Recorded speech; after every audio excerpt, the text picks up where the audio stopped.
All right, good evening.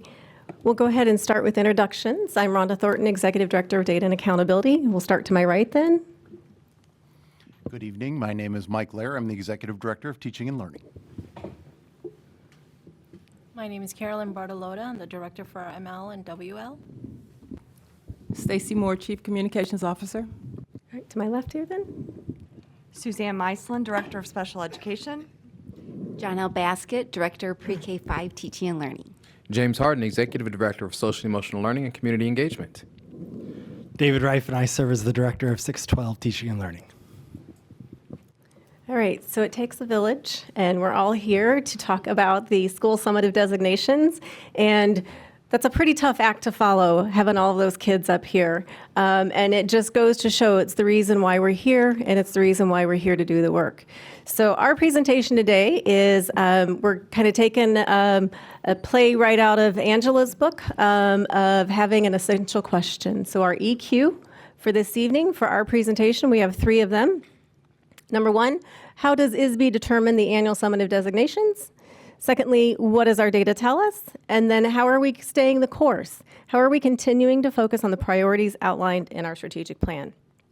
So I'll start with the first, EQ. How does ISB determine the annual summative designations? So we've got some slides here, and this is a presentation that ISB does in probably about an hour and a half, and I'm going to try and give you kind of the big picture in about 20 minutes of how they actually do the annual summative designations. So we have to start with just a brief history lesson, because to know where we're headed, we need to know kind of where we've been. So 2015, President Barack Obama reauthorized the Every Student Succeeds Act, known as ESSA. And then each of the states were charged with creating their own state plan that met the requirements of ESSA. So ISB took 2016 to 2017 and spent that year creating their plan. And it's a multiple measure plan. And it's based upon some federally mandated requirements as well as some state created requirements or indicators. In 2017 then, the U.S. Department of Education approved the Illinois ESSA plan. And in 2018 then, that was the first year that we had the new annual summative designations. And it's known as Report Card 2018. It's based upon the work of students from 2017-2018. So our designations in the annual report card are always based upon how students performed in the previous school year. So think of that about when you're doing your taxes in April, right? We all have to do our taxes. And when you do your taxes in April, you're doing taxes in 2023, but you're reporting on them from 2022. So same thing kind of holds true with our designations. It's always about the previous year data and how students performed. So quick little history lesson there. Whoops, wrong way. All right, so what data determines the designation? I already said it's a multiple measure that they go through for these designations. So in the upper left-hand corner, you'll see the grade bands of elementary and middle school because they are combined together. On the lower right-hand side, you will see the high school indicators. For both of those grade bands, 75% of the summative designation is based upon academic indicators. 25% then is based upon school quality and student success indicators. For the elementary and middle school, if we take a look at those academic indicators, of note is that 50% is based upon growth. ELA and math growth combined is 50%. And we're looking at the ELA and math for the elementary. We're talking about the Illinois Assessment of Readiness, the once-a-year mandated test that students in 3rd through 8th grade take. So it's, and we call it IAR. So Illinois Assessment of Readiness is IAR. The science proficiency then is based upon the Illinois Science Assessment, also known as ISA. And then for the high school, you will see that 75% of their academic indicators, their 50% is based upon graduation rate. There's no growth at the high school level. It's ELA and math proficiency. And for the sake of the summative designations, it's based upon the SAT. All right. The other thing of note is that for the school quality indicators, you will see for the elementary, 20% is based upon chronic absenteeism. 5% is based upon the climate survey. For high school, the chronic absenteeism is 10% of the score because there's the climate survey, and then there's also the 9th grade on track.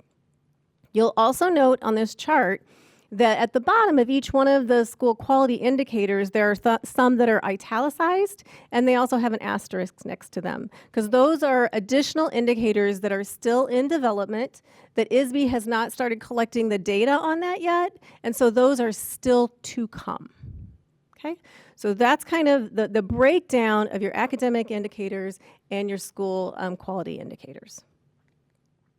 All right, so some frequently asked questions. So which students are included in this designation formula? Because it's not all students.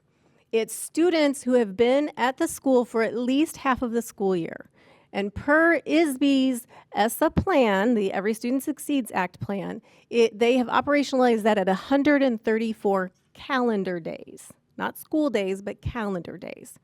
The reason for that is they feel that they want the designation to be based upon students who've been with you long enough for you to have had an academic impact on them.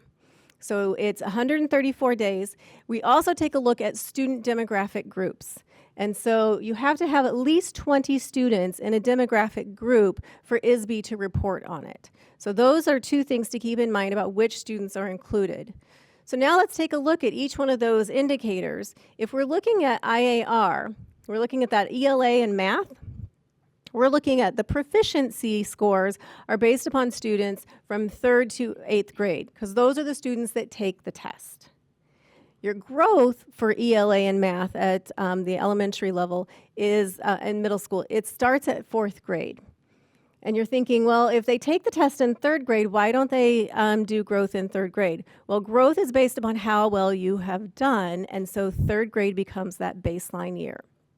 So when we talk about the ELA and math proficiency for the summative designations and we're looking at the school, we're not talking about the academic proficiency of all students. It's the academic proficiency of the students who've taken the test. At the high school level then, the SAT, the ELA and math proficiency is based upon the grade 11 because that's the grade that takes SAT. So it's, again, not all students' performance. It is just those students who took the SAT. Then for ISA, the science assessment, it is only given at grades 5, 8, and 11. The climate survey, which is the 5 essentials survey, it is administered to grades 4 through 12. And chronic absenteeism is K-12, and again, it's for those students who've been at that school 134 calendar days. So when we look at it, we're not looking at all students. It's only the students that count in the summative designation. So there were quite a few indicators that we looked at on that chart. And if a school happens to not have an indicator, and I'll show you an example in a couple of slides of what happens to that, but that percentage of that weight is then redistributed proportionally to the other indicators, whether they are academic or they're science. And you'll see an example here in a minute. All right. So I mentioned growth and I mentioned proficiency. So we really need to talk about and make sure people understand the difference between proficiency and growth. Proficiency is showing whether or not students have mastered a certain standard, right? It's kind of a yes or no question. Have they met that mark? So you can kind of see the visual that we have there of the students that the red line represents the target. And ISB has created proficiency targets for all students, for all student groups, and with the goal that all student groups will be at the 90% of students will be proficient by the year 2033. Okay, so if you think about proficiency, just a simple example would be when you're going to the DMV to get your driver's license, and whether you have to take the written test or you have to take the driving test, the DMV has a certain level of proficiency that you must pass in order for you to be a licensed driver in the state of Illinois. And we all appreciate that, right? Because we want good drivers out there on the road. But it's proficiency, is did you meet the mark or not? Proficiency. Growth then is looking at how a student has grown compared to other students in that grade level who at that same score level. And so it's looking at the growth over time. So remember I said for the ELA and math growth on IAR, it doesn't start until 4th grade because you have to look at how they performed in 3rd grade. So you're comparing how they grew from 3rd to 4th grade. Another simple example is when you become a parent for the first time, and I know there's a lot of parents in the room, there's a lot of parents in the audience. You have this newborn baby, and they are always telling you about how they measure up with their height and weight, right? You take them in for their well baby check, and they're like, oh, they're in the 50th percentile for their weight. They're in the 75th percentile for their height. It's showing you, it's telling you as a parent how they are growing compared to other children. Kind of similar here with how they grow, how we look at growth academically. Right. Yep, go ahead, Mike.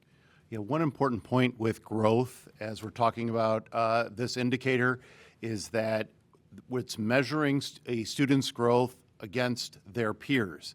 And so we have the example there where the student who's green is going to be measured, that growth rate is going to be measured to other students who are also at that same performance level.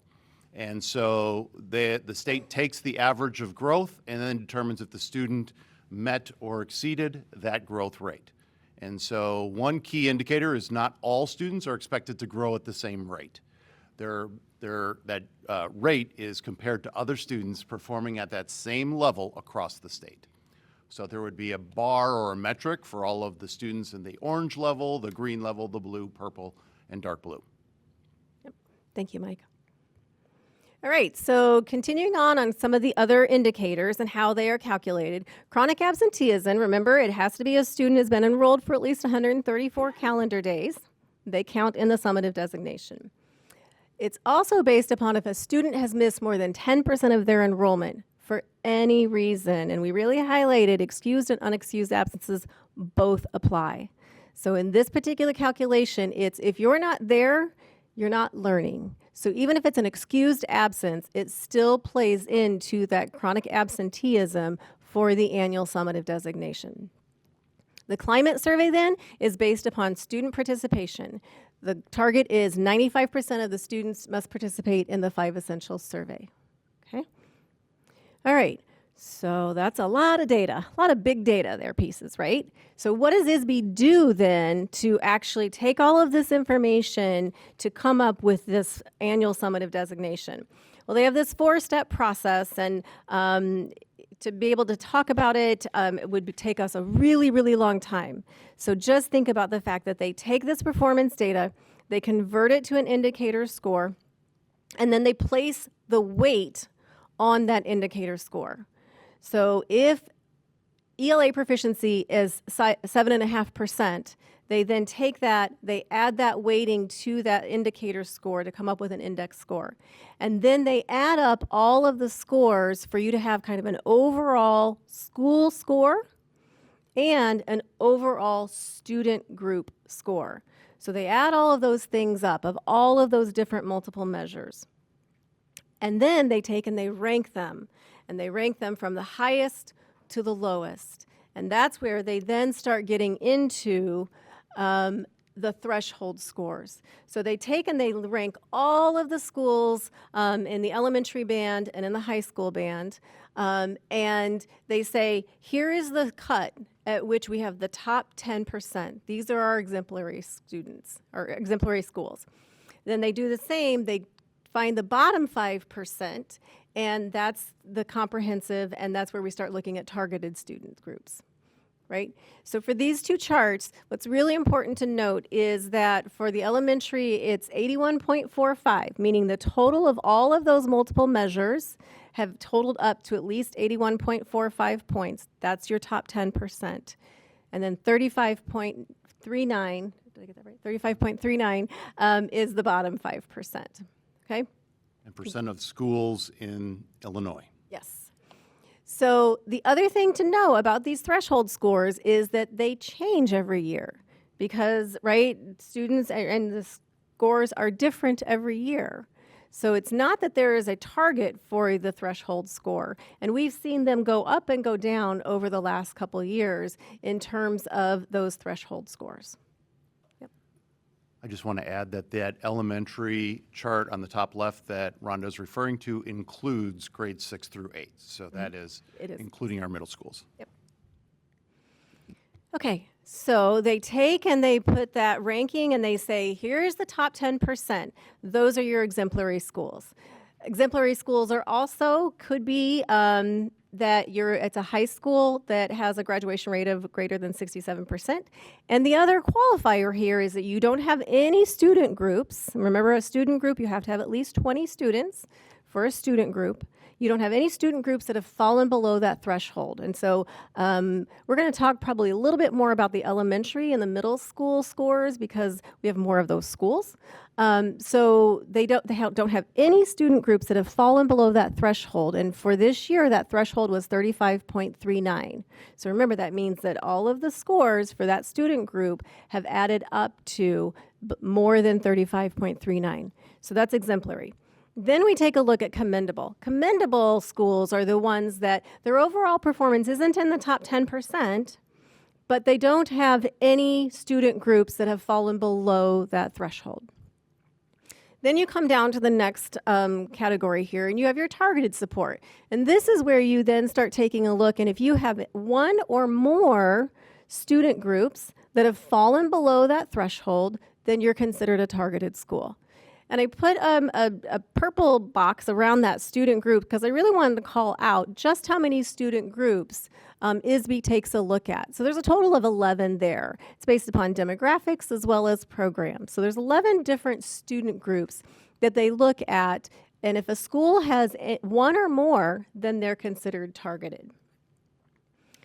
So what's new for 2023 designations is when we start looking at comprehensive and intensive. So these are new.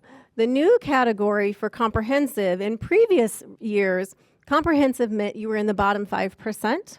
When they did that ranking, you were in the bottom 5% overall, or you had a high school graduation rate lower than 67%. Well, this year, there's this new red box, as you can see here, under comprehensive. And that is a school that has completed a full 4-year cycle of targeted school improvement. If they completed 4 years of targeted school improvement, remember, targeted meant they had one or more student groups that fell below the threshold. They had a targeted student group. And at the end of the 4-year school improvement cycle, which a school improvement cycle includes school improvement funds. So for 4 years, they've had funding to help support their school improvement efforts. And if they have a targeted group, at the end of that 4th year, in that 5th year of their report card, they are no longer targeted, they go to comprehensive. So this was new this year, and it was something that kind of took us a little bit by surprise. Because when we looked at this chart, we had a consultation with Ray Clements from ISB because we looked at it and we said, well, there's this and after those little bullets. I know it's a little bit hard to see, but that first bullet says their overall comprehensive, they're the lowest 5%. And high school graduation rate below 67%. And this new category. And so we were a little bit confused and we had some other questions about our designation. So we had a consultation and she said, no, it doesn't mean that it's inclusive, that it's you have this and this and this. It's if you fall into any one of these. And so she was kind of in agreement with us that maybe it shouldn't say and, maybe it should say or maybe they just don't even put that on there because it was a little bit misleading for us when we first looked at this.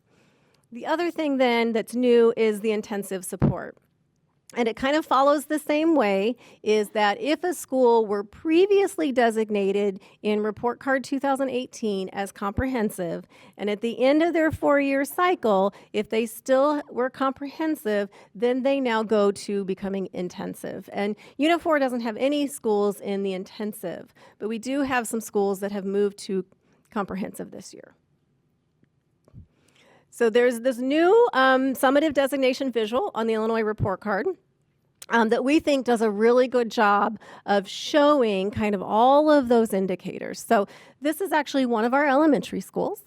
And so you can see at the top of the schoolhouse here that they are commendable.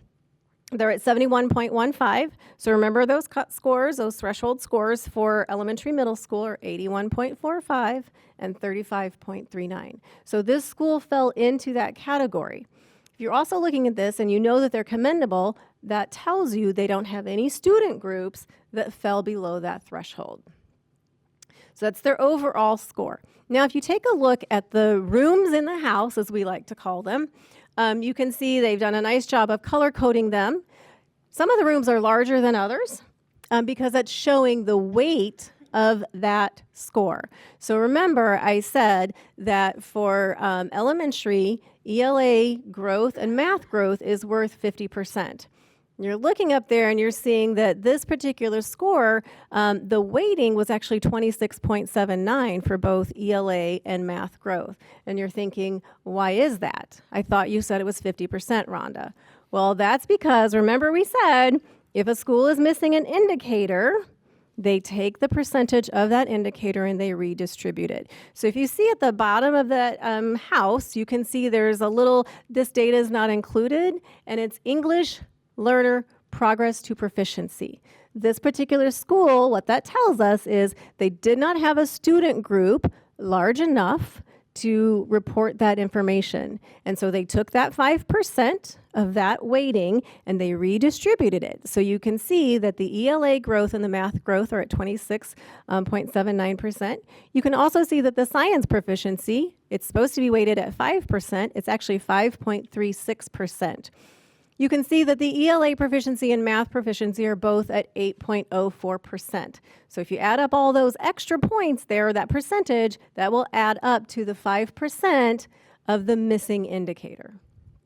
Right.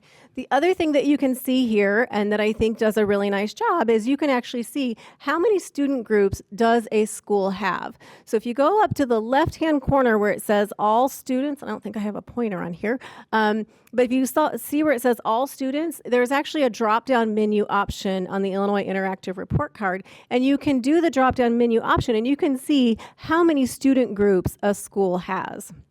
And so I actually did a call out here on the right-hand side. I pulled another screenshot from another school in Unit 4 that shows that this particular school that I've highlighted actually has 10 of the 11 student groups. And this is really what speaks to the beauty of the tapestry of Unit 4 that's already been highlighted earlier this evening, is that we have a lot of diversity in our community, and it's something that we're very proud of. And all of our schools have at least 3 student groups. When we went and looked, all of our schools have at least 3. And some of our surrounding communities, they're more homogenous. They don't have as many student groups, but we have quite a few different student groups represented within our district. And so that's something, like I said, that we're very proud of our diversity. And Rhonda, if you can go back one slide, when you select or filter by student group, it changes the percentages within that house for that particular student group. And so that's the interactive nature of the report card that's all available publicly and online. Yep. All right, so what are the Unit 4 school designations for Report Card 2023? You can see that we have 10 commendable schools, we have 2 targeted schools, we have 5 comprehensive schools, and as I already mentioned, we don't have any intensive schools. All right. So here are the schools that have, as they've performed, so we're taking a little bit of a history lesson here again, of these are schools that have not been in school improvement status. So you can see that we've got some commendable, some exemplary schools over the last several report cards. And you're looking at that and you're saying, I see report card 18, I see 19, there's no report card 2020. And that's right, that's correct, because that was the COVID year. There were no summative designations that year. You can also see, just as a reminder, that Report Card 2018 is based upon how students performed in the 2017-2018 school year. So just that constant reminder that, right, this data is always about how students performed the previous year. All right. So we've talked a little bit about a annual summative designation, and you've heard me mention school improvement status a couple of different times. So I think it's really important to call out the difference between annual summative designation and your school improvement status. So the annual summative designation is just that. It's the report card data, it's updated, and it shows the overall performance of a school. The school improvement status is once a school becomes targeted or they have a comprehensive designation, they begin an automatic 4-year cycle of school improvement status. And the money follows that 4 years. So they become school improvement status schools based on either if they're targeted or comprehensive, and then they get school improvement funds to help support those students who have fallen behind. And it's to help fund their school improvement plans and their school improvement efforts. And so the chart on the right-hand side there, you can see that a school stays in that status for 4 years, regardless of their annual summative designation, right? So you can see that for this particular example, you've got, this is from Report Card 2023. If they were in targeted or comprehensive this year, it's their planning year, and then they have year 1 of implementation, year 2, year 3. So you go through 4 years of school improvement status, and it's really that 5th year, that report card, that will determine if a school exits from school improvement status or not, right? So let's take a look then at some of our schools that have been in school improvement status. So the blue is showing us here, these are the schools that entered school improvement status with report card 2018 and how they then progressed over the 4 years of their school improvement status. And one that I'd like to call out here, and you can kind of see how this plays out, is if you take a look at Southside, they were targeted with report card 2018, okay? And the next 3 report cards, you will see that they were commendable. But they were still considered to be in school improvement status because they received the funding. They were still doing the work with the funding to help support their student groups as well as support their school improvement efforts. So that was there was 4 years. That 5th year, or this year's report card, they were still commendable, so they exit school improvement status. And so that's something for us to be proud of and to celebrate, is that Southside has exited school improvement status and is commendable. Okay. Another example that I'd like to call out is Edison. They were targeted with report card 2018. And you can see that across the next couple of report cards, they made progress because by report card 2022, last year, they were commendable. They were still in school improvement status for the duration of those 4 report card cycle years. And then the 5th year, or this year, they're considered comprehensive because if you take a look at the comprehensive data there, it was their Black students that fell below that threshold. And if you go back over to that first column and you see Edison, they were targeted, and one of their student groups that fell below the threshold in 2018 were their Black students. And so based upon this new category that was added to this year's summative designation, they are now considered comprehensive. They don't remain targeted, they move to comprehensive. So even though they were commendable last year, it's still that they're, because they were in school improvement status. So those are several of our other schools that were in school improvement status. I want to talk about then Dr. Howard Robeson and Westview. If you take a look at them, that first year, they were commendable with that very first report card. Remember our history lesson when we said that first year of the report card was 2018? They were commendable. The very next year, those 3 schools were targeted. That's when they started. So the gray represents they started a new cohort of being in school improvement status. So they were in school improvement status, and as you can see, Robeson and Westview last year and this year were both commendable. So even though they were commendable for their annual summative designation, they are still in school improvement status because they are still receiving the school improvement funding to help support their targeted students and help support their school improvement efforts. Because we recognize, and I think ISB recognizes, that change can be difficult, and taking a look at what new instructional strategies we might need to put in place to help our students isn't change that happens overnight. And so that's why they do this 4 years of improvement status, is to really infuse that school with the funds that they need to support their targeted students and their school improvement plans. So for those 3 schools, how they perform this year will determine next year with report card 2024 if they exit from school improvement status or not. So the green then, we tried to kind of color code this to really try to help understand this. The green shows those schools that are in school improvement status as of this report card, right? The other one then to point out is BT Washington. They started as targeted in 2018. And then they were targeted, and that 3rd year, they were in their 3rd year of their school improvement status, and they moved to comprehensive.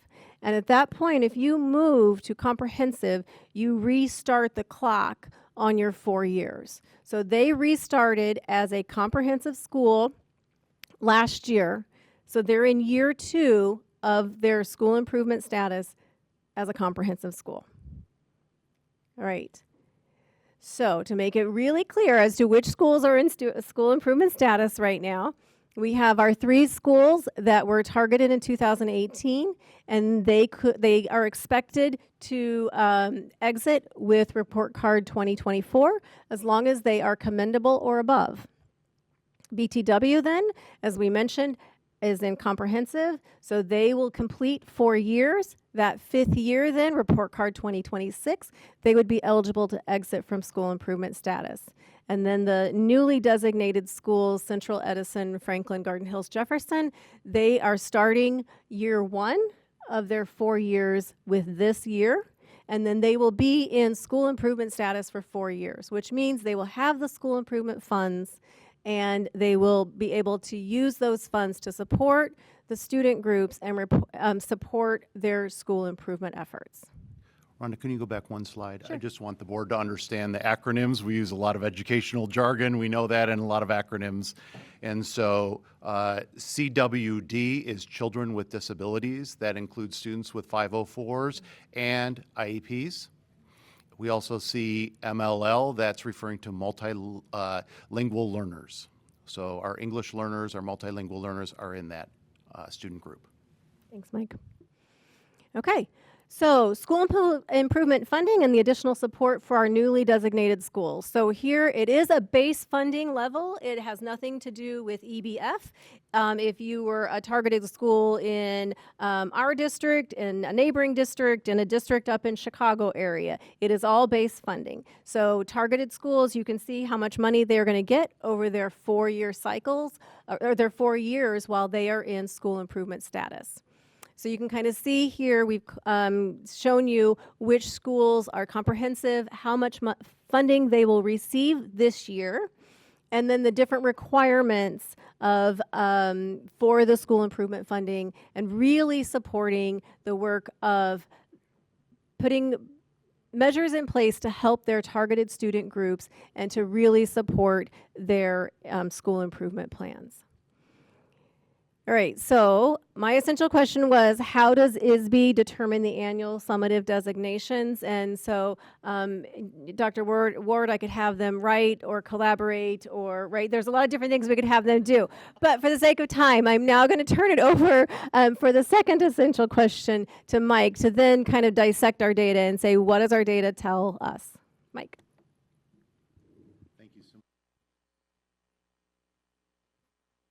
Thank you so much, Rhonda. Board members, I'd just like to invite you to continue to jot your questions down. We're about halfway through our presentation. We have 2 more essential questions and a deeper dive here into our data.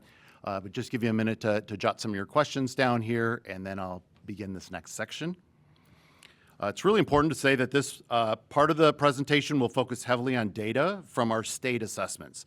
That's the Illinois Assessment of Readiness in grades 3 through 8, as well as the SAT from grade 11, as Rhonda already told us. It's important that our teachers and administrators utilize a variety of additional data to support instructional decisions. This is one assessment, high-stakes assessment, we all understand that, but it's only one part of our story.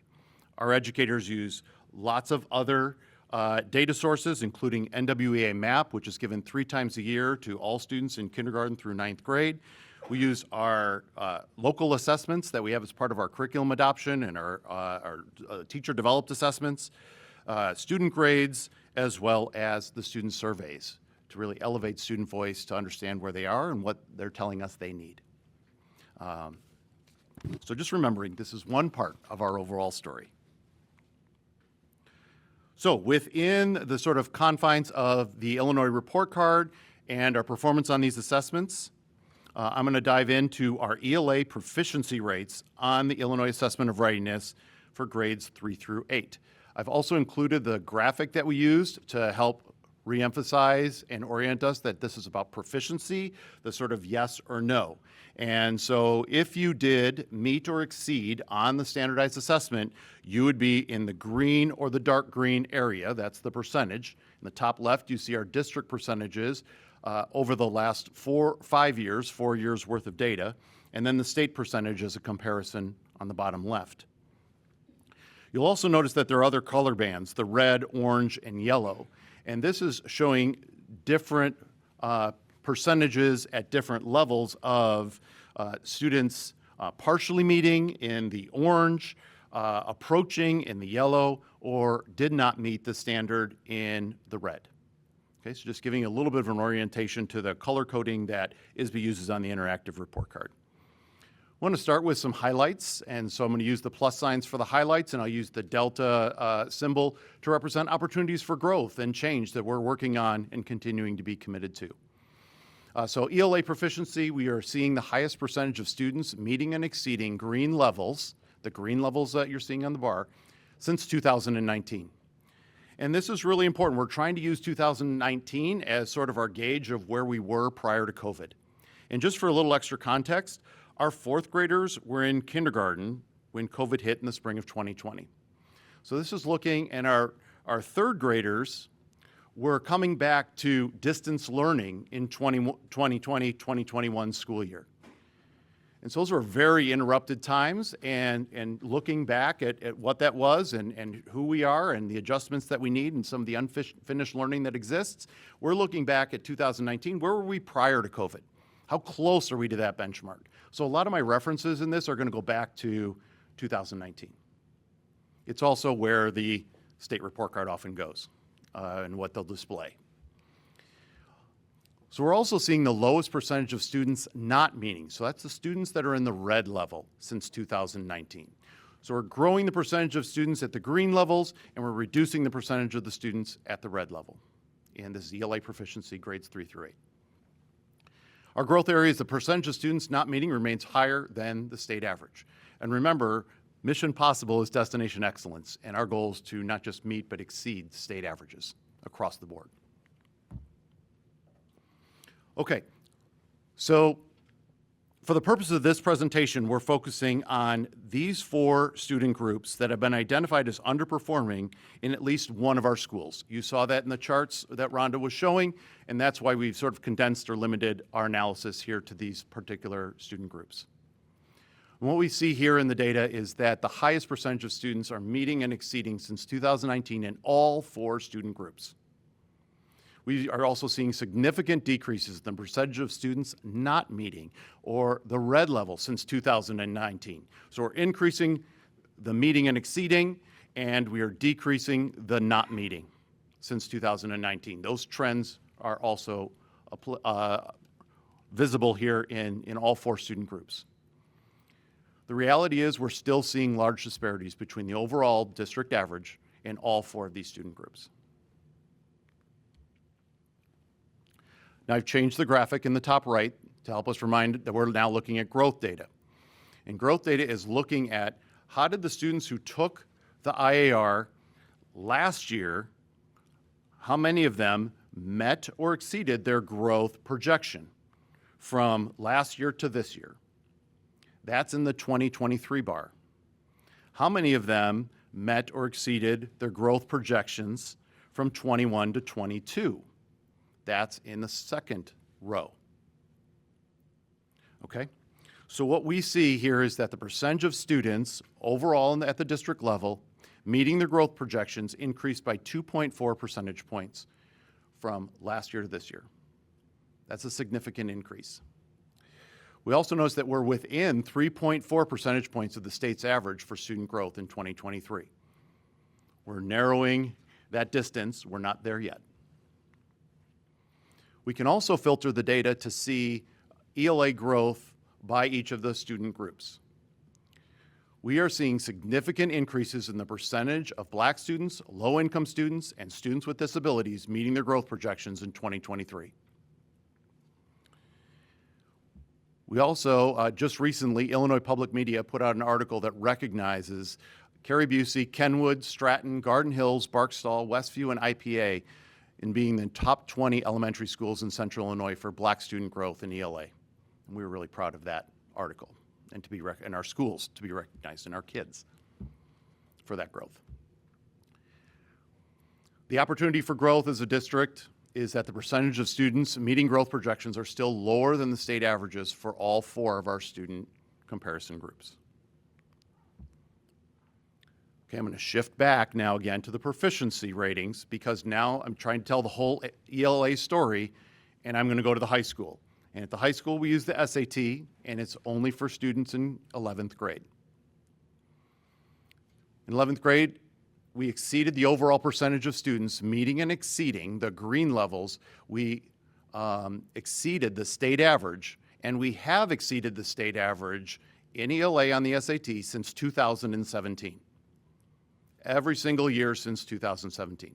So we're very proud of that, and it's continuing on in 2023. We also noticed that we're at the highest percentage of students meeting and exceeding in the green since 2019. Again, using 2019 as our own benchmark. Where were we and where are we now? Where were we before COVID? Where are we now? Our growth area is that the percentage of students partially meeting in that orange level, there's not a red level on the SAT, there are only 4 levels on the SAT.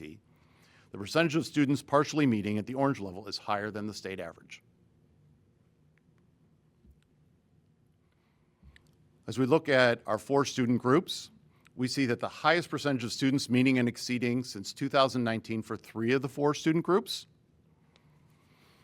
The lowest percentage of Black students, low-income students, and children with disabilities partially meeting or in the orange. So again, we're seeing higher numbers in the green areas and the lowest numbers in the orange areas for those 3 student groups.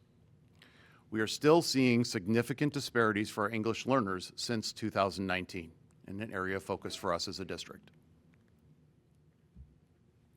Beyond the Illinois report card, we've also partnered with ECRA, a data and analysis group for school districts, to help share and look at some comparative data of other Central Illinois LUDA school districts who share similar demographics across student populations. LUDA stands for Large Unit District Association, which we're a member of. And so we have,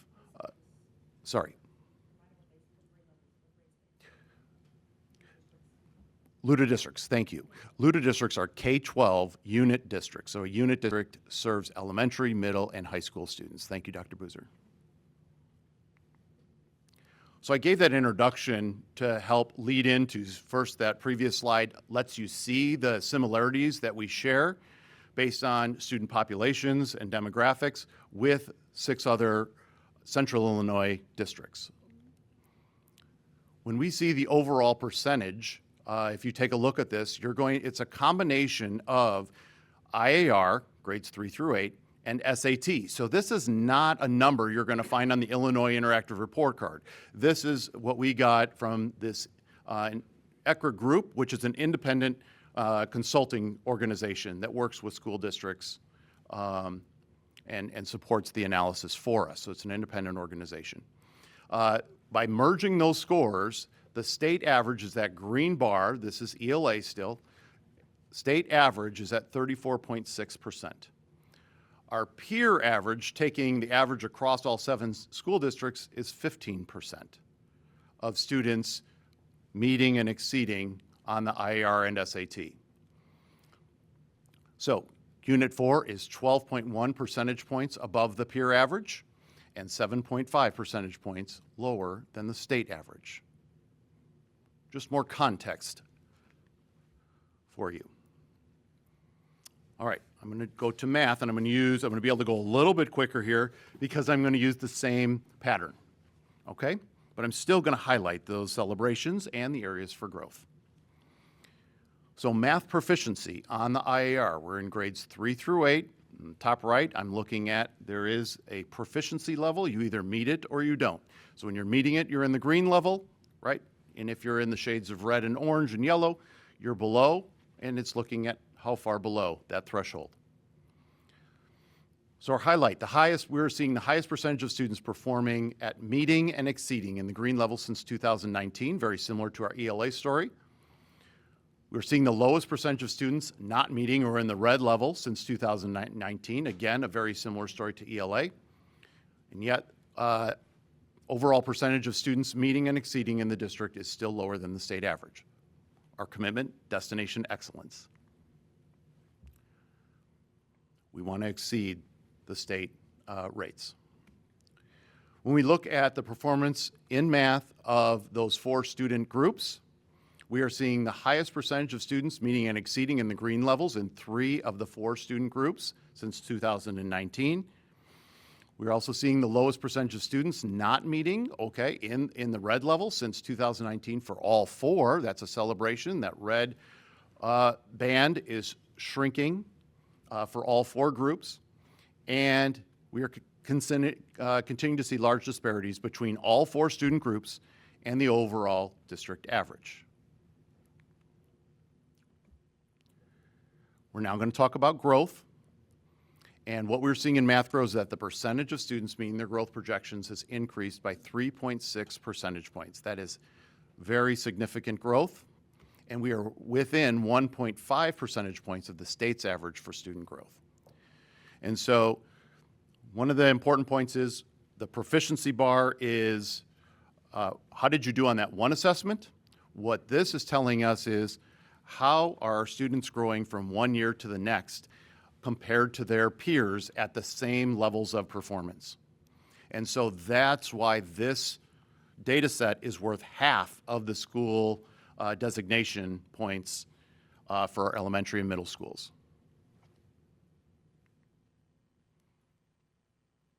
When we look at math growth for the student groups, we see significant increases in the percentage of students meeting their growth projections in 2023 for all 4 student groups. We all see that the growth rates for Black students, low-income students, and children with disabilities grew by more than 4 percentage points. And we are within 3 percentage points of the state's average growth for all 4 student groups in 2023. I'm going to shift gears now to the SAT for high school, staying with math. This is for 11th grade, and proficiency is about meeting that bar, yes or no. So the number of students who our students exceeded the overall percentage of students meeting and exceeding in the green. We exceeded the state average in 2022 and 2023, another big celebration for our student performance on the SAT. We're seeing the highest percentage of students meeting and exceeding in the green level since our own benchmark in 2019. And the percentage of students partially meeting, remember there's no red group there on the SAT, so it's in the orange level, is lower than the state average. But it is still a high percentage of students overall for the state and for us here in Unit 4. It's still a large percentage of students. When we look at math proficiency on the SAT by student group, we see that the highest percentage of low-income students and students with disabilities who are meeting and exceeding, we have that since 2019. Areas for growth is that we are still seeing minimal change in the performance of Black students over the last 3 years. And we're seeing the highest percentage of English learners partially meeting in that orange level since 2021. So moving outside of the Illinois Interactive Report Card and going with our independent consultant, the ECRA group, looking at math. That's the combination of IAR scores and SAT, putting those together with our 6 other comparison districts. We see that the state average was at 26.9%. Our peer average was 10% of students meeting and exceeding on the IAR and SAT, which gives us the overall math proficiency rate in Unit 4 is 14.1 percentage points above the peer average and 2.8 percentage points lower than the state average. The last core area of the academic indicators is science proficiency. This is given in grades 5, 8, and 11. These are all grades combined. And again, you see 4 levels. So here the percentage of students earning an exemplary rating, that's the dark green area, is higher than the state average. We're also seeing the highest percentage of students meeting and exceeding since 2021. The interactive report card does not go all the way down to 2019. If they did, I would have displayed that for you, but they are only displaying the last 3 years of the science assessment. And the percentage of students meeting is below the state average in 2023 as an area for growth. As we look at our student groups for science proficiency, we're seeing significant increases in the percentage of students meeting and exceeding since 2021 for all 4 student groups. We're seeing significant improvement for children with disabilities in each of the last 2 years. So you can see some dramatic increases there. It's the last student group at the bottom of the chart. But we're continuing to see large disparities between the overall district group and all 4 student groups. And this helps to remind us of our commitment to equity in our work throughout the district. I'm going to highlight some charts here on graduation rates. Graduation rates are calculated for 4 years, 5-year graduation rates, and 6-year graduation rates. I tried to condense it, and I'm just giving you the graph here for the 4-year graduation rates from 2022 and 2023. 2022 is on the bottom in the left, and 2023 is in the top left. Obviously, this is for students in grade 12. We're seeing we increased the overall 4-year graduation rate by 1.8 percentage points last year. Our graduation rates of Black students, low-income students, and children with disabilities increased by 4 percentage points or more. The graduation rate for English learners decreased by 4.8 percentage points, another area of focus. All 5 represented groups are below the state averages. Dr. Harden, will you take the next couple of attendance slides, please? Absolutely. From an attendance perspective, you can see that we have the 2 years stacked on top of each other, the 22-23 school years on top and the 21-22 school years below it. And what you'll see is all student groups that were represented saw an increase in attendance, which is something that is magnificent.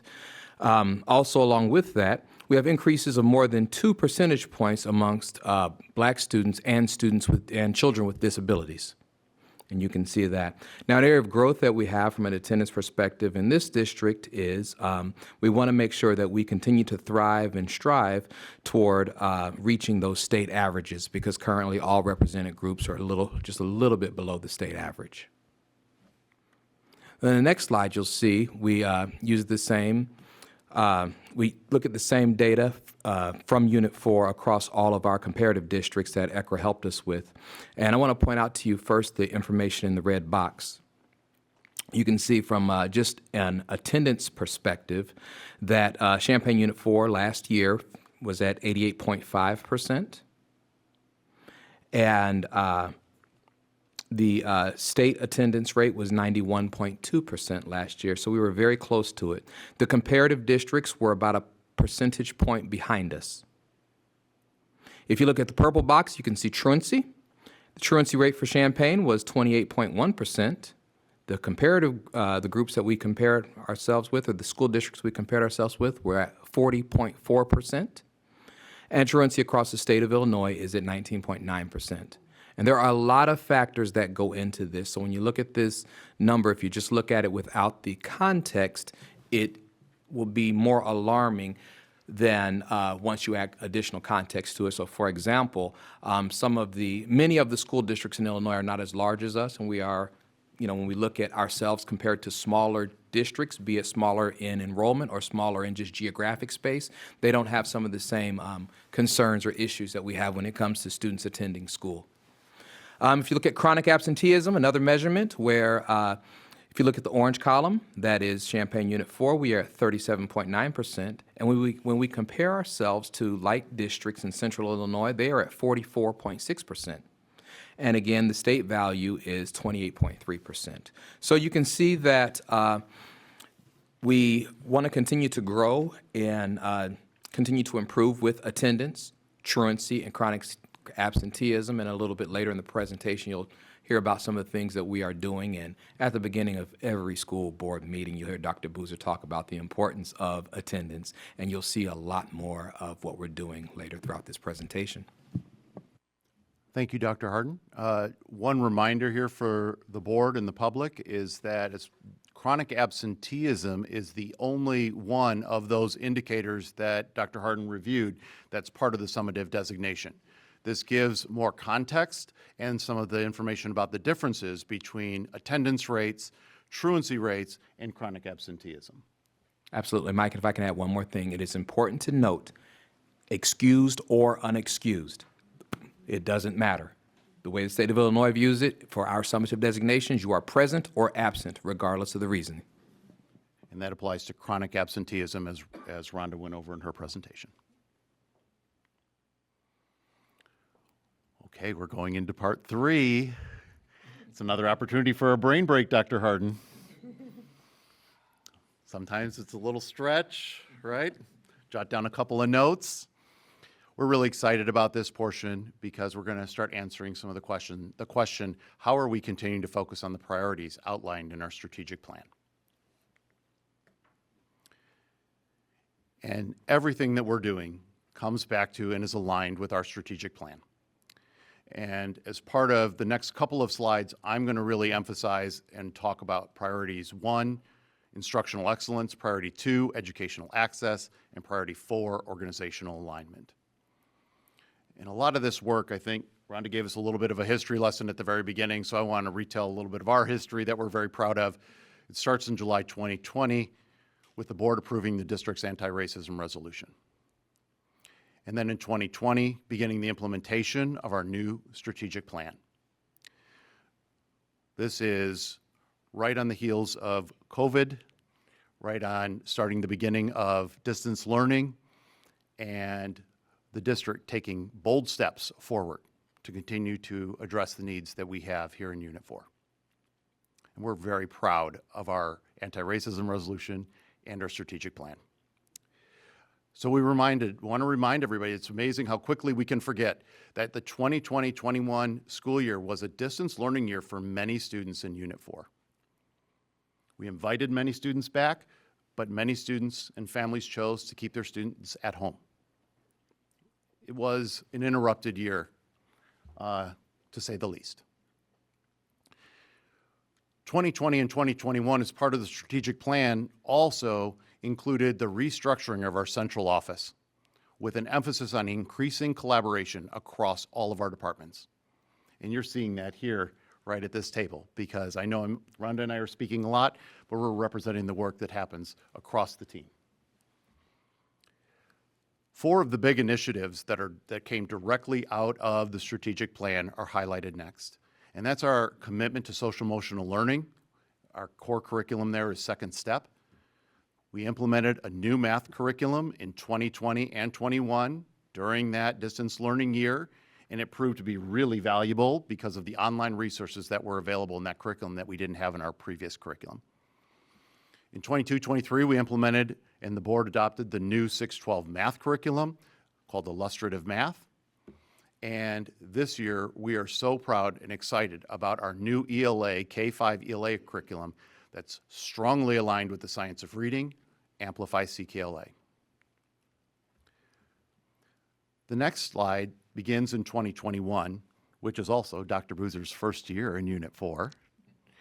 And we've been committed to elevating student voice and feedback via our SEL and equity surveys that we administer to all 3rd grade through 12th grade students from Panorama. We've continued this on. It wasn't a 1 year. I'm just giving you the years when these began. We had used it before in the middle school, and we've expanded it district-wide. We also continued the expansion of AVID district-wide, and as you heard today, we're so proud to say we've added 7 elementary schools, and it's Dr. Boozer's commitment for us to be AVID district-wide over the next couple of years. We're also strengthening our instructional leadership for administrators in Unit 4 with the SAMS program, strengthening school improvement initiatives with our partnership in Focus Schools. These are board-approved partnerships that have come to the board and we've presented on before. Just wanted to honor those. In 2022-23, we began our early release days to support additional professional development for pre-K-12, all staff, pre-K-12. This year, we have started a district MTSS team to help strengthen multi-tiered systems of support across the district. We have district administrators, principals, school psychologists, and teachers on this team to help us strengthen our systems of support and intervention. This year, Dr. Ward already highlighted, we're implementing our new pre-K-12 instructional framework that's strongly aligned with AVID and Wicker. And this is the first year where we're implementing a longer student attendance day at the elementary level, which was a focus of the negotiations and the new contract.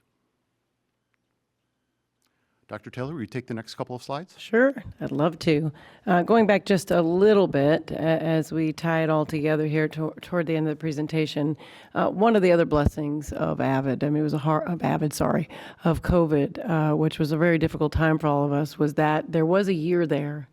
The most, I think, critical year in some ways in terms of my new role when we reorganized central office, where I was tasked to implement school improvement teams at all the buildings. And because we didn't have students on a daily basis, honestly, it actually, I think, made it quicker. And I believe we were able to solidify those in that first year, and which is why I know they have presented to you as a board before, and I know you know about them, and they have really, they exist, and they are firm. And so I just wanted to say that that was kind of that first year, that 2021 year, but a little bit right before Dr. Boozer, but right after strategic planning. That reshifting they spoke to of organizational alignment was that movement of my role to get that going. I also was given the responsibility at that time of supervising all the 18 principals in order to provide, honestly, similar accountability, high expectations across all of them, fair and equal, I hope, support to all of them, and the word that Dr. Boozer did bring in a little bit later, really coherence in the process. And that was a word that she did bring in a little bit after this. So what you're seeing on this one slide in the first bullet is there was now a uptick in how principals were evaluated. Some are here. I really appreciate the ones that came in. I don't know if they might have left by now, but there were some here. Yeah. And really in the expectations of what they would be doing, also with the support that they would be getting though, and the guidance. And so it's kind of a coaching, supportive, supervising model. In that, once that was established, as central office, and I'm part of that too, of course, but as teaching and learning and data and equity work and everything we were doing was finding their footing in the new structure and getting all these wonderful things in the last 2 timelines that Mike just showed you, the last 2 stages.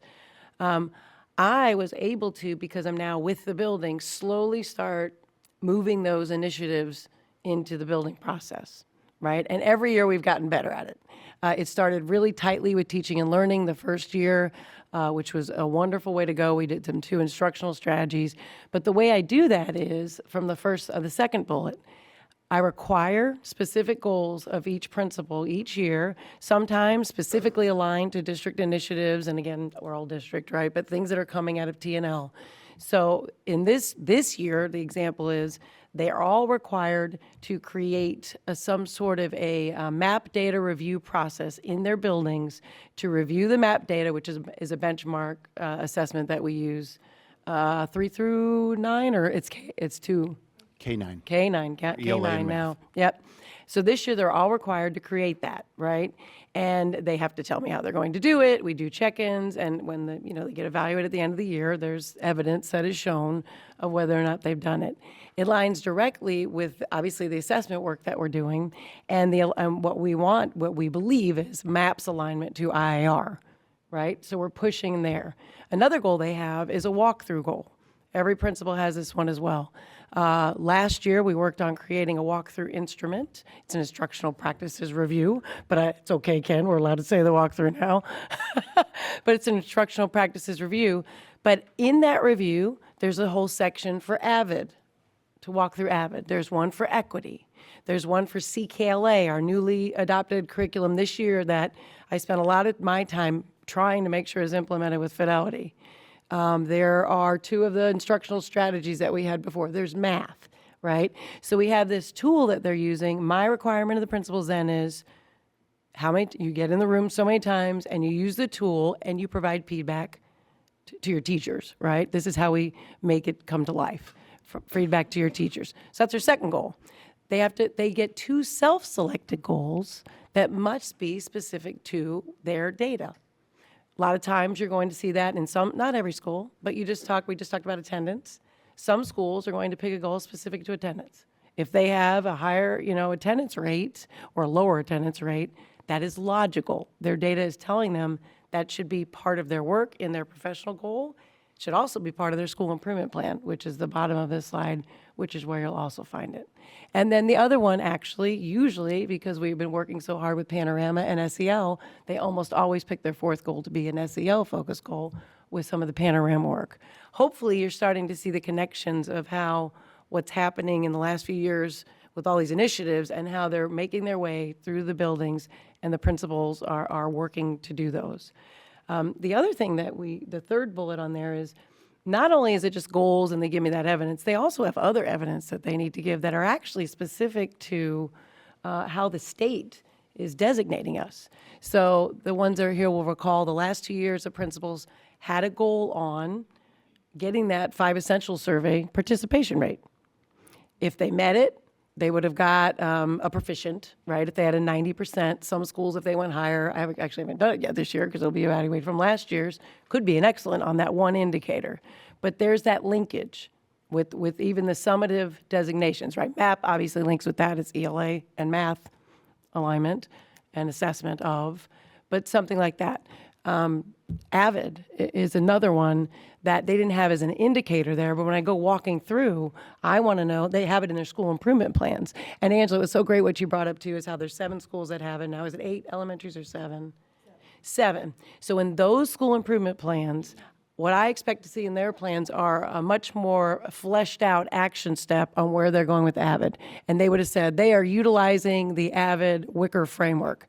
If you go to the plans of maybe the 5 other schools, elementaries that are just bringing it on, my requirement of them, based on what we're doing, all of our work, is you just need to have an action step that is maybe familiarized with your faculty with AVID. Start dipping your toe. Get somebody to go to the Summer Institute.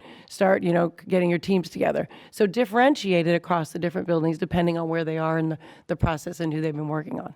Okay?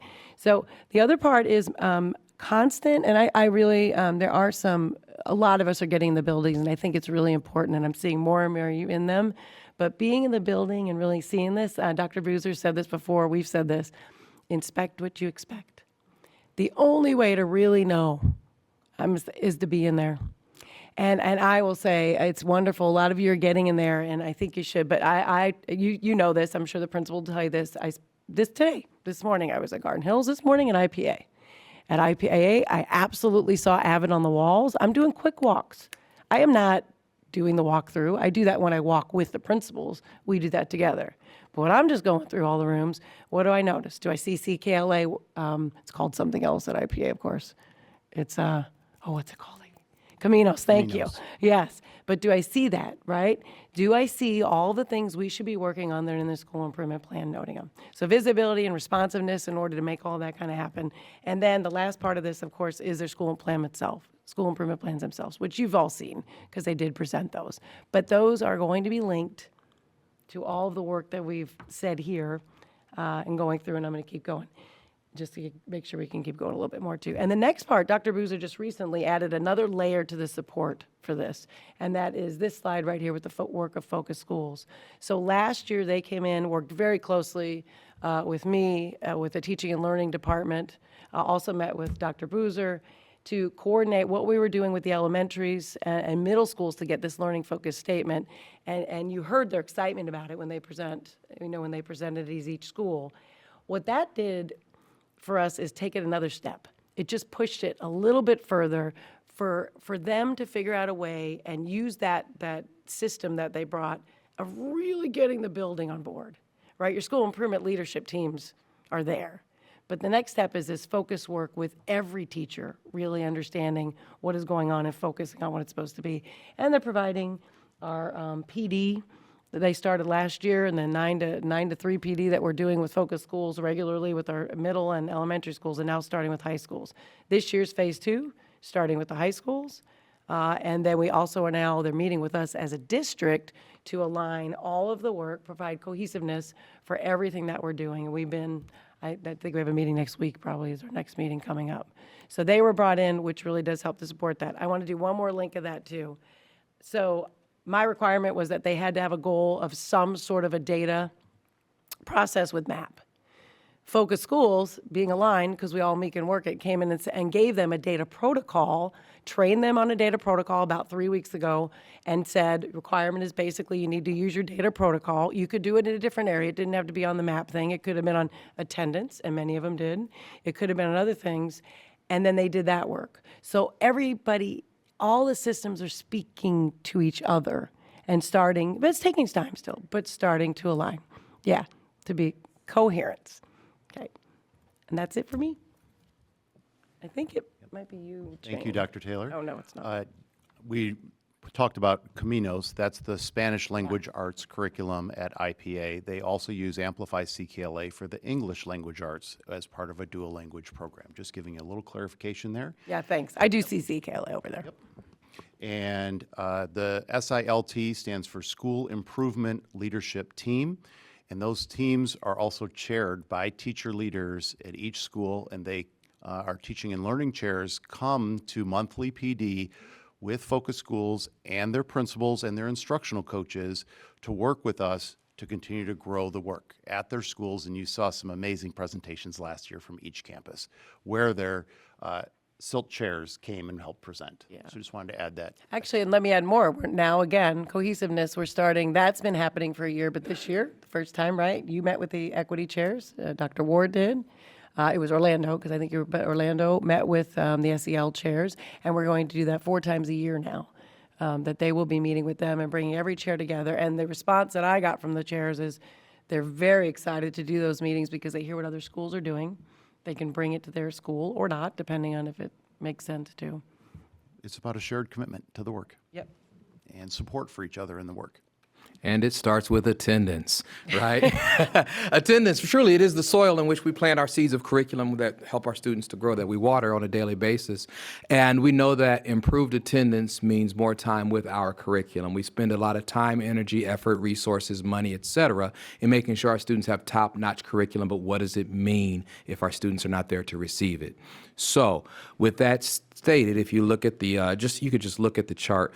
Yellow is good, red is not so good. And if you look at, we are one of the only school districts of our size with our demographic that has actually grown in moving attendance in the right in the right direction. So since 2022, we've grown almost 3%, which is really, really a big deal that I don't think we celebrate enough because there's no time to celebrate because we are only at 90.4% and we have to get up to 100%. We need every student every day, no exception. Dr. Boozer says it at every school board meeting, and we start almost every meeting around the district talking about attendance. So the average attendance in the state of Illinois is currently, 91.2%. And year to date, we are at 90.4%. We are trending in the right direction. We're going to get there. Our goal is to finish this school year at or above the state average. How are we going to do that? I'm glad you asked. We're going to continue with the regular communications to parents, the phone calls, the text messages, the emails, the postcards, all of those things. We're going to continue with that. We're going to continue with our student support advocate work in each and every building. Continue with community-wide attendance campaigns. We're going to continue to review and revise our data and attendance practices and really have some real good conversations with our administration, teachers, and support staff. Like, are there barriers? Like, maybe students don't want to come to school? If that's the case, then why? What's happening? What's happening with our relationships? What are we doing on a daily basis? Do we need to create some personalized success plans with some of our children with disabilities or some of our multilingual learners or just some of our students that need school to happen in an alternative way?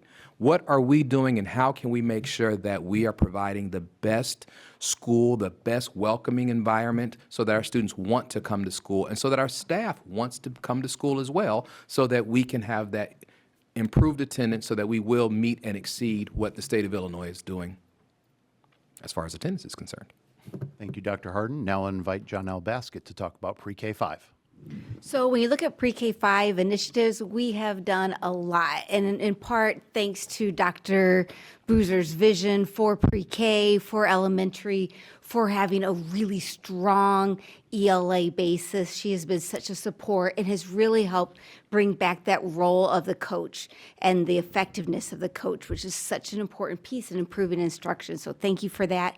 But also thank you, board, for all the supportive things and programs that you've allowed financial dollars to come to us to help support. So this going through that list quickly, K-5 ELA has been a huge piece. We had extensive evaluation, extensive piloting process. One of the things that the board funded that, again, Dr. Boozer definitely supported and really pushed us on is the letters training for our coaches and interventionists. Letters training is a program that's really grounded in the science of reading, and it talks not just about those foundational skills, but about the comprehension component too, or in year 2. And if you talk to any of our teachers that have participated, they can't say enough about how much they have really learned about teaching reading. I can't tell you how much I've learned where I'm like, oh my gosh, that's why we do that. There's just so many just richness in that whole programming. The other thing is that we did, of course, adopt CKLA, which is a strong science of reading program, and we've had such promising trends from our pilot classrooms that are seeing results from last year already. Kenwood has had some real growth just when you look at their IAR pieces. But the other piece that they've really noticed is very hands-on every day. They have less kids in grade 1 needing intervention, less kids in grade 2 needing intervention because they truly stuck to the integrity and the fidelity of the program, and it shows. As well as the teachers who piloted in other schools are also seeing reductions in kids needing intervention because they're really getting that foundational skills code is what it's often called. So they really are understanding how language works. So we're so excited about that.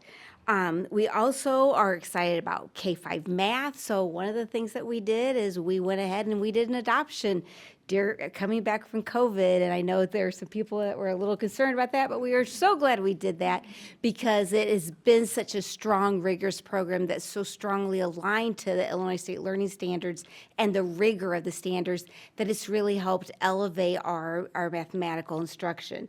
We still, because we came back in a 35-minute slot instead of the hour at least that it needed, because of that, we are still learning components of it and being able to build and build and build. Again, one of Dr. Boozer's goals was to increase our time in elementary school, and because of that, we've been able to add extra minutes onto our math, which has been invaluable for teachers. And then they've been able to really use extra components that they really had been somewhat neglecting in the past. So this is just like a present that we just keep opening and finding more and more resources and ways to use that program.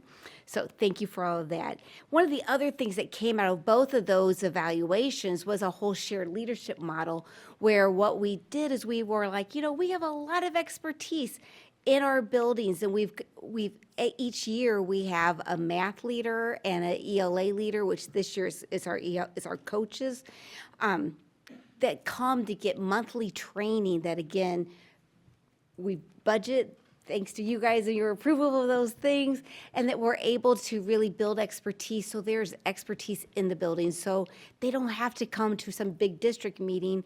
They can have experts in their building, that's their own staff, that can speak to all the nuances within each building. It's truly a train the trainer model. Yes, we're very excited about that. And it's also a feedback loop, because they come back and they say, hey, this is a concern. And we're like, okay. And then we try to help them address it. And that comes back again. It just keeps this continual feedback loop. So it's really helped us be, as a T&L department, much more hands-on, much more in touch with what's going on in the building, and become shared problem solvers. The next piece is around our social studies. We haven't had a new social studies in elementary for a really, really, really long time, and it's showed. So we are now down to 2 pilots. We'll have something for you coming next semester to hopefully approve, and we're very excited about both programs that are so strong in their cultural responsiveness, as well as the literacy skills that are embedded into both of the programs. So be looking for that next semester. We're very excited to see what that team is going to bring forward. And then the next piece that I really want to share with you, and again, thank you for the vision for this, is the expansion of our early learning programming. Now, when I say early learning program, I know we're thinking, of course, of the CECC program, but it's also about our kindergarten program and how we're doing kindergarten. So one of the things, and Linda's been a huge, huge piece of this, is making sure that we have expanded the program with the preschool expansion grant, and we have all-day program now over at Garden Hills, which is an exciting piece, and we're going to keep on this train and figure out more ways that we can really grow that program, because that program supports kindergarten readiness for so many of our students and our children here in Champaign County, and it's a really important piece when we can bring them into the fold so early and support those earliest learners so that they are truly kindergarten ready. The other thing that we have is our kindergarten play-based initiative. Playing in kindergarten is really important, and one of the things that has helped this tremendously is, again, I'm going to call it Linda, but also Dr. Boozer in her push for play-based kindergarten. When she first came, she was like, Janelle, this is something I really want to see happen. I'm like, me too. So this has been so nice to have this piece. But one of the things that we were really missing were the resources. So Linda ended up getting the Gears Jumpstart Kindergarten program. We were able to be really creative with that for the summer, and able to purchase either a water sand table, a kitchen, or a set of blocks for every kindergarten classroom in the district to really give them a basis to be able to do play-based kindergarten. So we want to continue to come up with creative ways to fund that so that we can really take that initiative and further it along. We also have a team that meets now quarterly to really help make a guidance document and just provide a gateway for that whole piece within all of our kindergarten program.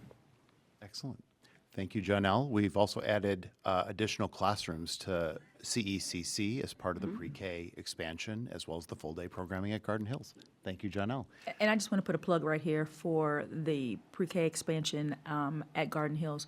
If you get a chance to go by, and check it out. Oh my word.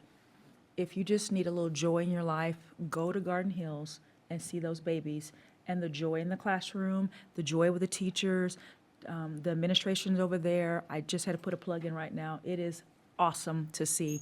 And Dr. Fuller is in the room, and I just want to tell her thank you for the vision and grabbing a hold of it and running with it as you do. So thank you for your leadership. That's for sure.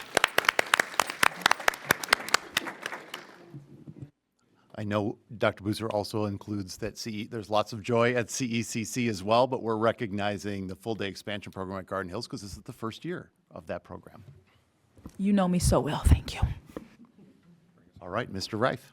All right, I'm going to try and bring us home, but I'm not going to go fast because there's a lot of our teachers putting in a lot of hard work with us that I want to be sure that they feel the love from us tonight. So some of our initiatives, this is not an extensive list, like our support of Garden Hills expanding to 6th grade this year. I didn't put that on here, but that's been a large part of our job. So there are many other things, but these are just some of our highlights. We collaborate with our content area chairs across schools, with levels of support to support instructional leadership, our school improvement plans, and our instructional framework. How do our Wicker strategies live in our classrooms? And we work with our CACs to think about how do Wicker strategies work in their content area? What does it look like in a science room? What does it look like in a math room? We're increasing our dual credit and AP course offerings. So this year we've added 2 new courses, one an AP African American Studies course as part of the pilot. And then we also added a dual credit course through Parkland called First Year Experience Strategies for College Success. So offering that to our seniors.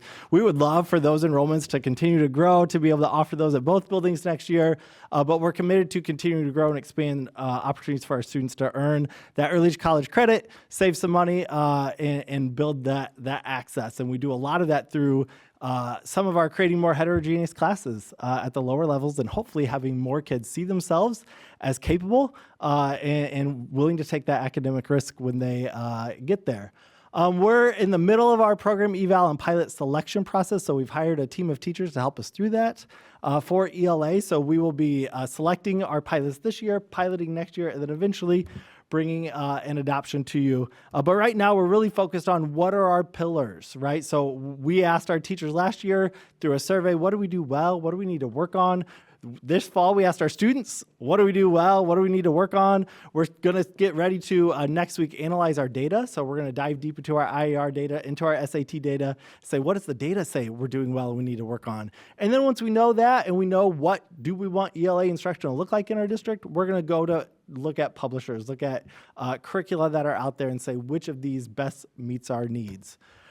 We did start an early pilot at Amplify ELA. So again, CKLA is the K-5 program with Amplify. ELA is their 6-8 program at Garden Hills this year as they expanded to 6th grade, and then at IPA for their ELA portion of their curriculum. And just phenomenal teams already jumping in. And it was kind of a later pilot, but both teams, Garden Hills and IPA, their ELA teachers are fantastic.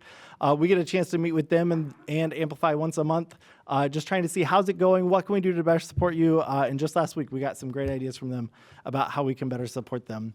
And then to jump again off the letters training, Lexia Aspire is a professional development that we're doing at the secondary level for our middle school teachers that you guys approved.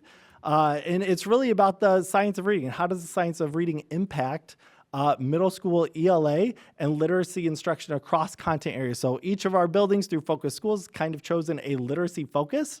So we as a T&L team said, how do we support that? And it's through professional development. So we've got a team of 30 teachers working through about 29 different virtual asynchronous courses, and then we bring them together once a month and pay them to meet to think about how does what we learn impact our classrooms? What strategies can we take from what we learned and apply to our classrooms?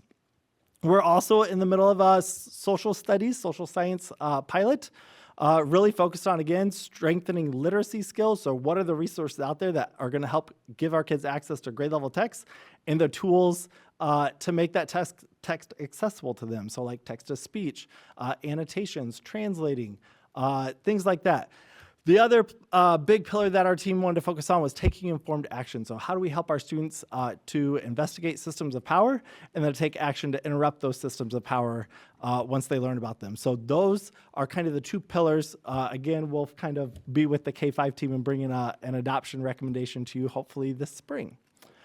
We're also in year 2 of our illustrative math with Alex adoption. So again, illustrative math, that low floor, high ceiling, every lesson, every unit starts with an invitation to math because every kid brings genius with them to our classrooms every single day.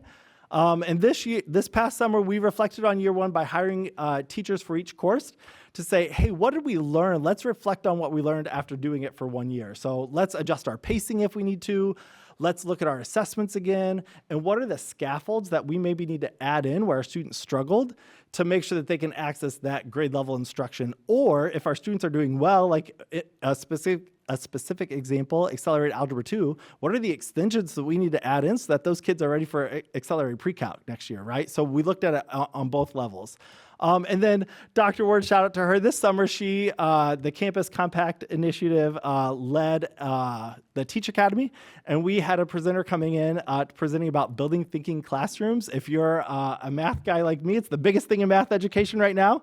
And we've hired one of our teachers to co-facilitate in partnership with the Center for Education in Small Urban Communities through the U of I, a book study to really around engagement. So we've got the really strong tier 1 curriculum.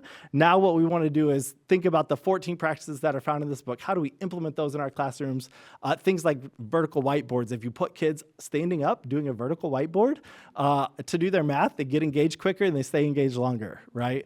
And so we're kicking a book study off here this month, focused around that and thinking about how can we make our classrooms more engaging for our kids now that we've got the strong tier 1 curriculum. I just want to say shout out to Dave Reif because he is leading that book study, not me. I'm not a mathematician. And he's been really essential in the teaching and learning department in helping us select people that even the universities bring in here. We're asking our team and our teachers, who do you want and what do we need and what aligns with our strategic goals. So shout out to that team for helping us locate good keynotes. Yeah, this slide, Dr. Boozer already mentioned it. Both of our high schools we found out last week made the AP School Honor Roll. Only 30% of eligible schools make that list. But one thing we know is that that doesn't just magically happen at the high school level, that foundation is laid pre-K through 12 in our district. So this should be a celebration of every single teacher, every single space in our district, because that work starts way before high school, right? Every fall, we look at our AP data just for trends and celebrations and areas we can improve. And there were a lot of celebrations. I'll read a couple of them. We had students take AP exams in 22 different courses. We had 15% more AP exams taken last year than the year before. The number of Black students and Hispanic and Latinx students who took an AP exam increased even more than that over the year before. And almost 75% of the AP exams taken by Unit 4 students were a 3 or above, right? So 3 out of every 4 AP exams in our district were a 3 or above, which means kids are getting college credit for that exam. And our mean score in each of those courses, in 18 of the 22 courses, our mean score was higher than the Illinois and global average. And in 20 of the 22 courses, our percent of students who got a 3 or above was higher than the Illinois or global average. So that's just huge celebrations for our district. We want to add that in there just to explain a little bit more about why both of our high schools earned that AP School Honor Roll. And then one of the big things that we've taken on board this year with Dr. Ward and Dr. Harden's been there in teaching and learning, we've partnered with our high school principals, associate principals, the college and career counselors, to build a Unit 4 PACE framework. So PACE stands for Post-Secondary and Career Expectations. We are mandated to have a 9-12 PACE framework, and then that was recently updated to be a 6-12 PACE framework. At the middle level, the framework really, what it does is it looks at students' identity, self-advocacy, and planning. We set benchmarks for each year. How do we make students aware of those things, and what should students be exposed to, or what should students understand? And then at the high school level, it's around career exploration and development, financial aid and literacy, and post-secondary education, exploration, preparation, and selection. But we started that whole process with asking, who do we want our graduates to be, right? What is the portrait of a Unit 4 graduate? And we look at all the way back now at middle school, we're going to ask our kids, who are you? What's your identity? And how do we help kids to build their identity? And then once they know that, we start, who do you want to be? Post Unit 4, who do you want to be? And then how do we help kids think about what courses do I need to take to get there?